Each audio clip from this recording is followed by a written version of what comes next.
Alright guys, I'm going to talk just real brief and kind of quick. I've had a lot of people write to me and ask me, how do you attach the neck inside the cigar box? We sell a lot of necks, and it seems like there's a great mystery as to what goes on inside the cigar box. Nobody wants to share that information, I guess, either on the Nation or wherever people are sharing that information anymore. Um, Used to have a forum where we talked that stuff, and I don't really get involved too much in the forums and that stuff too much anymore. I just don't really have the time for it. But in any case, the inside of the cigar box isn't a mystery. It's just a box. And there's a lot of ways that you can attach a neck inside the box. It really comes down to what you're comfortable with, and really every box is just a little bit different. So you kind of build to the box. I'm going to use this King Edward box. It's an old box. It's a cardboard box, so it might be a good example. And the reason I'm going to use it is because the old King Edward boxes, I always cut the lid off because, quite honestly, I don't like the tops of them. So I always cut them off, and then I end up using the artwork like that because I think it looks better. So with the lid removed and out of the way, you can kind of see inside the box. Now with the box open, with our necks, when you get one, and you may have seen them on eBay, we'll mark the neck up so that it shows the scale, and then 8, 9, 10, 11, whatever the thing may be. You can see the scale length, and then the 8, 9, 10, and then beyond just kind of tells you, here's the end of the fretboard, that's the length of the scale. This particular one's a 25-inch scale, and we're saying from the end of the fretboard you can use an 8, 9, 10-inch box or longer. You can stick the neck out, or you can terminate in box, and that's what you got to work with. In this case, from the end of your fretboard, you can tell that the King Edward's about an 8.5-inch box.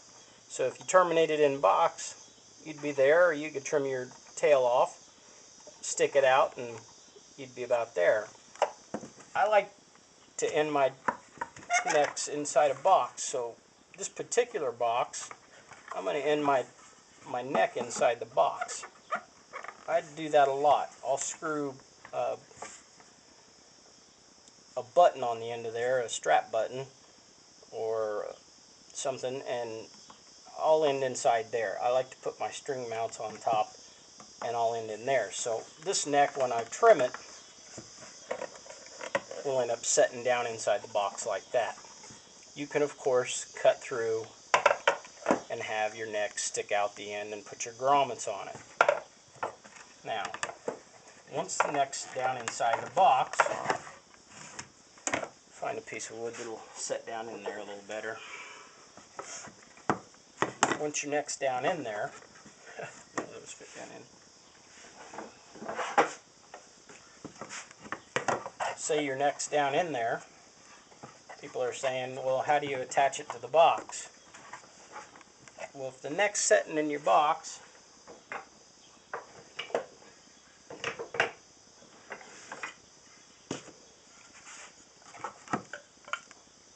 say our neck's setting down in there, people are asking, well, do you glue it to the top of the box?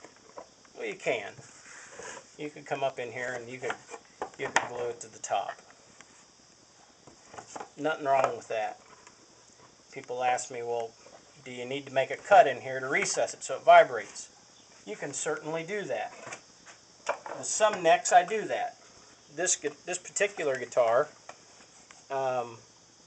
it's going to be an acoustic, and I want it to vibrate, so I've come in, and even though I don't have to have it, I've come in and I've cut a little bit of room in there. My bridge is going to be right here, so I've dished it out a little bit. I've still got two flat spots, on my neck, my box lid is still going to set on there. It's still going to get glued. It's terminated in box, but my box lid's not going to touch. My bridge is going to be on there. It's still going to have some room to vibrate. See if I have another example. I don't know if I've recessed this one or not. No, it's not been recessed. But it'll have room to vibrate. It's got support. I'll be able to glue it on, and it'll vibrate. I can glue it, it'll vibrate. I've solved both of those issues. The other thing is say this were going to be an electric guitar and I was going to put a pickup in there. I've got enough mass in my neck that I could come in here and say it was going to be an electric guitar. I could come in and I could cut a channel in there for my electric guitar, my magnetic pickup. I could hog all of that out. I've got enough mass in my neck that I'm not going to worry about this buckling up. It'll go just fine. Another thing, people say, well, should you mount it to the bottom of the box? You can do that too. Again, I told you there were flat spots on top of this neck, so I can mount it to the top of my box. Well, I also come into the bottom of my box, and I'll put a support in there to the bottom of the box. This particular neck, it not only touches the top of the box, but it goes clear through and it touches the bottom of the box. There's no problem with doing both. Your piece of wood doesn't have to go all the way across. Here's an example where I've just got a block in the front and in the back. My heel block sets down in there. Now this one I have not come in and recessed yet. But this one, not finished yet, but it's come in and set in there. I will come in, and I will probably with the bandsaw. And you don't have to remove a lot. It's not like the top of this is going to bounce up and down 3/4 of an inch. It's only going to vibrate up and down fractions of an inch. You're not even going to see it move. So you don't have to remove a lot of material. You just remove a little bit out of there. 1/8 of an inch is sufficient.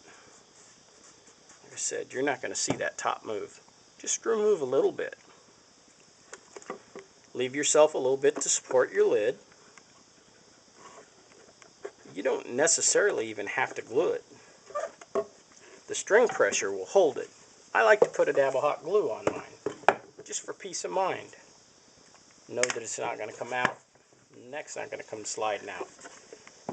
I do typically put a little bit of Titebond on the bottom of it. I tend to glue it to the bottom of the box more so than I do the top.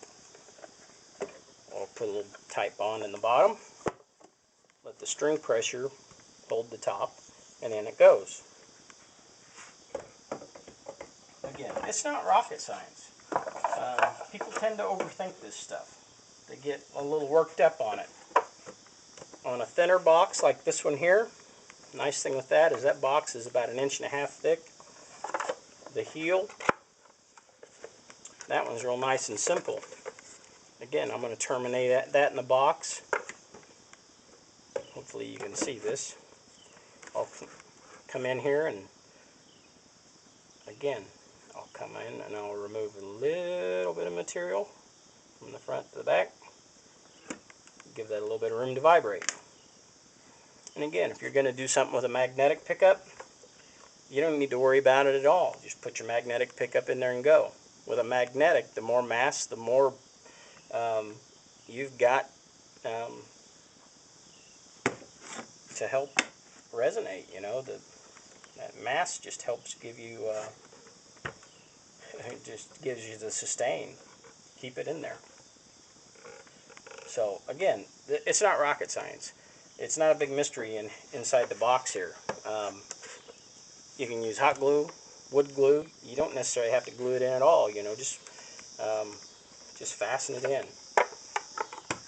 So I hope it clears up a little bit of the mystery, guys. Don't worry about it. Don't let it stress you out. Again, you can terminate in the box. You can take it and tail clear through. If you're a beginning builder, the tail sticking all the way through is an easier way to build than terminating in the box. But you know, don't be afraid to terminate in the box. It's a cleaner look. You know, terminating in the box gives you some options. So experiment, have some fun with it. But any questions? If you've bought a neck from me, you know how to get a hold of me. DeltaGrooveGuitars.com. Hit us up. We'll answer any questions, and maybe if you have any more questions, we'll try and throw together another little quickie video, and maybe it'll help. In any case, if you need a neck, hit us up. Every once in a while, we throw some guitars out there, and ukulele, if we can, we'll help you out. Anyway, kudos, happy building. Make some guitars, have some fun.